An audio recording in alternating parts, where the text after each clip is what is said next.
Today, we're diving into a story that's been making waves in West Bengal, a shocking tale of violence, corruption, and a border crisis that's tearing communities apart. We're talking about the recent bloodshed in Murshidabad, where 3 people were killed, and the plot twist. The victims were CPIM party members, the very folks leading the charge against the Waqf bill in Parliament. This isn't just a random act of violence. It's a symptom of a much deeper, darker issue tied to illegal immigration, political corruption, and a city on edge. So grab a drink, settle in, and let's unpack this explosive saga. What's happening, why it matters, and what it means for India in April 2025. Trust me, this is a story you haven't heard like this before. Let's start with the Murshidabad violence. You may have caught the headlines. 3 CPIM members brutally killed. What's wild is that one of these leaders was front and center at a Delhi protest against the Waqf bill, speaking out loud and proud. So why target them? The CPIM has been a thorn in the side of certain powers, and this attack has sparked heated debates. But I'm not here to just recap the news. I've got some exclusive insights to share that'll make you see this in a whole new light.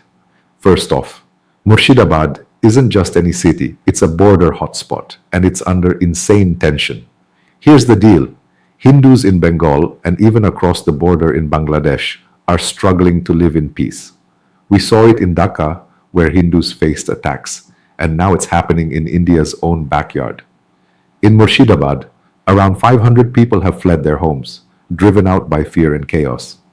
I've got 2 journalist friends in Kolkata, both from Murshidabad, and even their families, die-hard TMC supporters, were forced to pack up and leave. That's how bad it is. Even TMC loyalists aren't safe. This is the heart of the crisis we need to grapple with. Now let's pull back the curtain on something you probably haven't heard.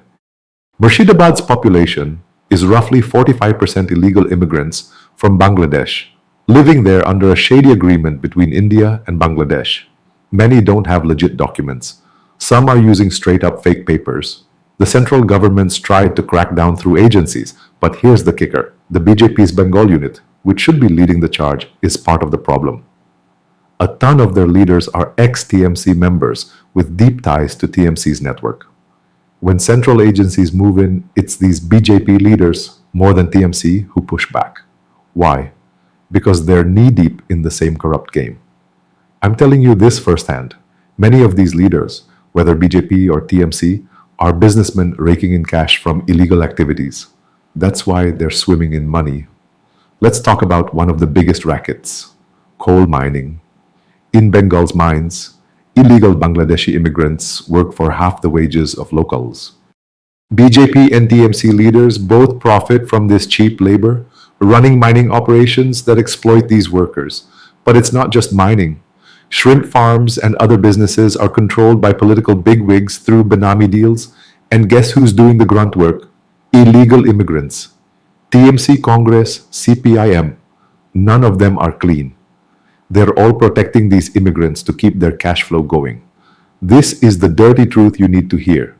The political class in Bengal is united in profiting off this crisis, no matter what party logo they wear. The Murshidabad violence, it's a direct result of this mess. Hindus who've lived there for generations are being pushed out by illegal immigrants backed by corrupt leaders. And it's not just physical attacks.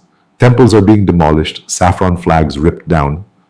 You might have seen that viral video of a saffron flag torn from a bus driver's seat. This is happening while illegal immigrants are ferried through routes tied to Hindu temples. How did Muslims become the majority in Murshidabad? It's not an accident. It's a system fueled by political parties hiring these immigrants for illegal gigs, from mining to construction. This isn't one factor. It's a web of corruption. People have been screaming at the central government to fix this, tighten border security, deport illegal immigrants, build a wall like America did with Mexico. But corruption's choking the system. The BSF is at the border, yet people slip through daily. Why? The BSF's rules are too lax, and some say they're corrupt too. I've heard calls for a border fence for years, but the government, including the BJP, won't act. Part of it's a secret deal with Sheikh Hasina's regime, letting Bangladeshis work in India off the books. The result? An estimated 2 to 2.5 crore Bangladeshis are now in India. How do you even begin to deport that many? Mamata Banerjee is playing this for votes, turning a blind eye while Hindus can't live safely in their own homeland, whether in Bangladesh or Murshidabad. Their properties are looted, their lives upended, and we're failing to stop it. Here's another bombshell.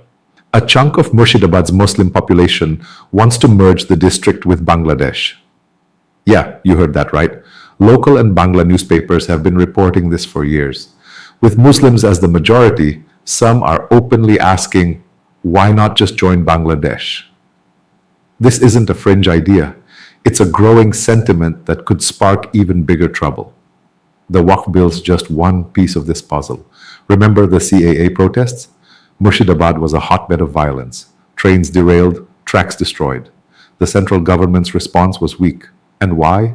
Because state-level leaders, even from the BJP, stepped in to protect their interests. I'm no fan of folks like Suvendu Adhikari. These guys are tangled in scams like Sarada and Narada, and they're cozy with illegal immigrants for business reasons. Bengal's curse is its corrupt political class. Communist rule, TMC rule, it's all the same. Leaders across parties are filthy rich because they're neck deep in illegal deals. Bengal's got natural resources galore, coal, shrimp farms, you name it. But they're controlled by politicians through proxies staffed by illegal immigrants. The RSS isn't strong in Bengal, but the BJP could be. Problem is, their leaders are just as corrupt, many jumping from TMC for power, then jumping back when their business interests are threatened. It's a revolving door of greed. Until this corrupt system is smashed, Bengal won't see freedom. It's a state drowning in violent, dirty politics and economic corruption so deep, it's practically the foundation. The BSF's corrupt, the leaders are corrupt, and the central government's dragging its feet. We need a wall, strict laws, and a no-nonsense crackdown by central agencies. Deport illegal immigrants, secure the border, or places like Murshidabad will keep burning. If we don't act, this could spread to other border districts, and we'll lose the chance to live in peace.